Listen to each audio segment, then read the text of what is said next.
هل كانت اللعنة موجودة قبل سنة 1922؟ القصة بدأت يوم 4 نوفمبر سنة 1922 لما عالم الآثار الإنجليزي هوارد كارتر اكتشف مقبرة توت عنخ آمون بعد 15 سنة من البحث عنها. كارتر بعت للورد كارنارفون الممول الرئيسي لأبحاثه عشان يجي ويدخل مع المقبرة.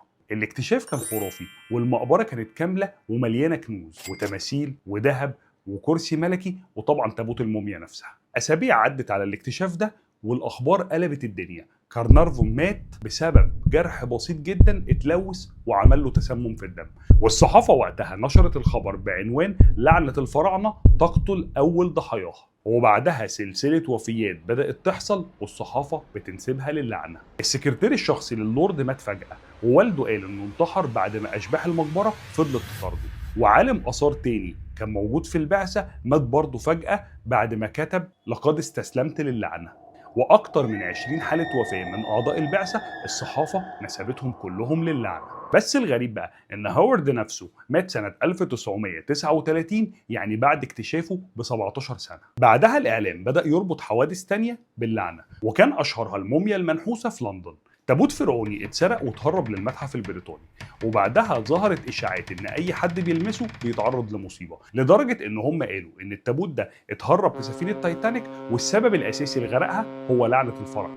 بس مفيش اي دليل ان التابوت ده طلع سفينه تايتانيك اصلا ولا اي حاجه من القصص دي. وطبعا بعدها ظهرت قصص كتير جدا بتتكلم عن لعنه الفراعنه. في أوائل القرن العشرين أغلب الدول الأوروبية كانت مهووسة جدا بالحضارة المصرية القديمة، وطبعا الصحافة استغلت الموقف ده، وأي وفاة أو حدث غامض بدأوا يربطوه باللعنة.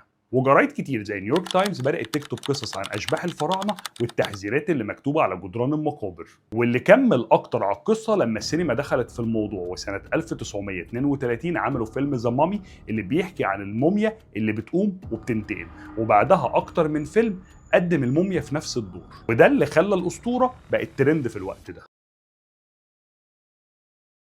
سنة 1960 في علماء كتير زي دكتور عز الدين طه قال إن المقابر فيها بكتيريا وفطريات عايشة من آلاف السنين، وده بيخلي أي شخص بيتعرض لها بيتعرض لتسمم أو لفشل تنفسي. وسنة 1996 مجموعة تانية من العلماء لقوا بكتيريا أسبرجيلاس فلافوس على لفايف الكتان بتاعة الموميا، ودي بتسبب أمراض قاتلة. دراسات تانية قالت إن جو المقبرة نفسه بيحتوي على غازات ناتجة عن تحلل المواد العضوية، واول ما المقبره بتتفتح الغاز بيخرج وبيسبب مشاكل في التنفس لاي حد دخل المقبره، واوقات بتوصل للوفاه. بس مفيش ولا تفسير بيقول ليه بعض الناس بتتاثر وبعض الناس بتعيش حياتهم بشكل عادي. وهنا ظهر سؤال مهم قوي، هل كانت اللعنه موجوده قبل سنه 1922؟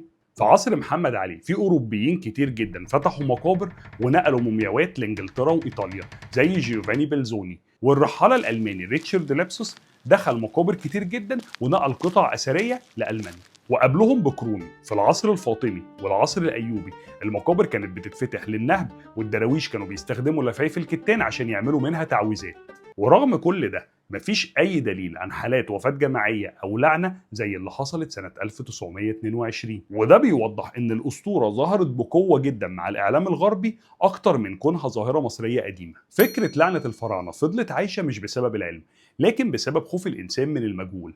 الاعلام ضخمها والخيال الشعبي صدقها، والسؤال اللي هيفضل، هل هي صدفة ولا سر من اسرار الحضارة المصرية القديمة محدش قدر يفسره لحد دلوقتي؟